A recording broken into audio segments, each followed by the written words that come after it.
People across the globe are mourning the loss of Pope Francis. Thank you for joining us. I'm Casey Marler. Sarah Diamond is on assignment.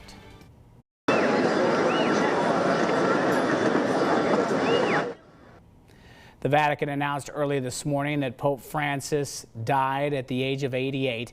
He reportedly died of a cerebral stroke that put him into a coma and led to irreversible heart failure. The Pope had spent much of this year battling with a respiratory crisis that developed into double pneumonia. He made his last public appearance yesterday, where he blessed thousands of people.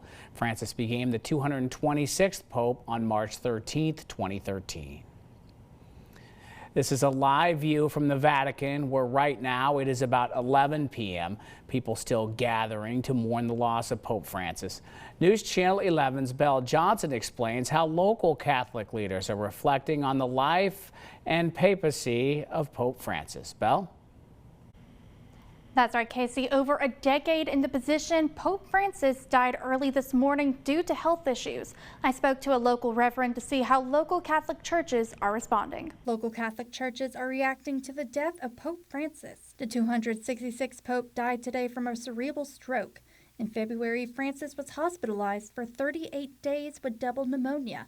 He made a few public appearances, his last being on Easter Sunday. Father Tom Lawrence with St. Anne's Catholic Church in Bristol, Virginia, says he was shocked to hear the news of the Pope's death this morning. I think this death caught most of us by surprise, especially since we were very focused on Easter and weren't expecting international news in the church this morning. Francis had served as Pope since 2013 and was the first Latin American to hold the position. He followed Pope Benedict XVI after Benedict's resignation. Francis led the Catholic Church through COVID and would comment on world politics. It caused a lot of good discussion, but some confusion and concern as well. I think overall, once you come to understand what he's trying to describe, what he shared in full, it made sense to most people. Pope Francis's death comes during the Easter octave, a time where the Catholic Church continues to celebrate the Easter holiday.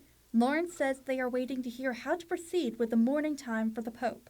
We're in the octave of Easter, this 8-day period, including Easter Sunday. That makes things a little more difficult, just because all the celebrations in the church for that period, the octave of Easter, supersede most funeral rites. There's a bit of guessing and checking to see how we'll all proceed in terms of our mourning in individual churches, as well as how the Universal Church responds to this.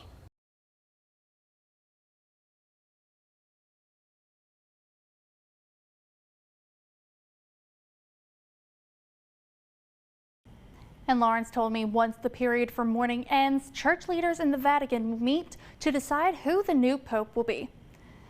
And also today, Bishop Mark Beckham with the Diocese of Knoxville also responded, saying, "We remember his humbleness and his legacy for care for creation, mercy, and our poor and marginalized brothers and sisters, and a profound joy in the lives of each of us in living and sharing the gospel as followers of Jesus."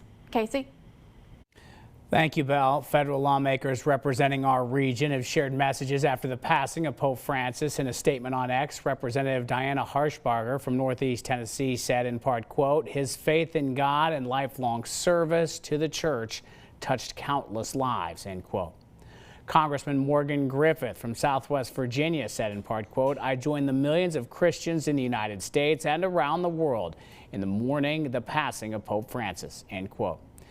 Tonight, you can watch Remembering Pope Francis, a 30-minute special honoring the pontiff at 6:30 on our all-new streaming app, WJHL+.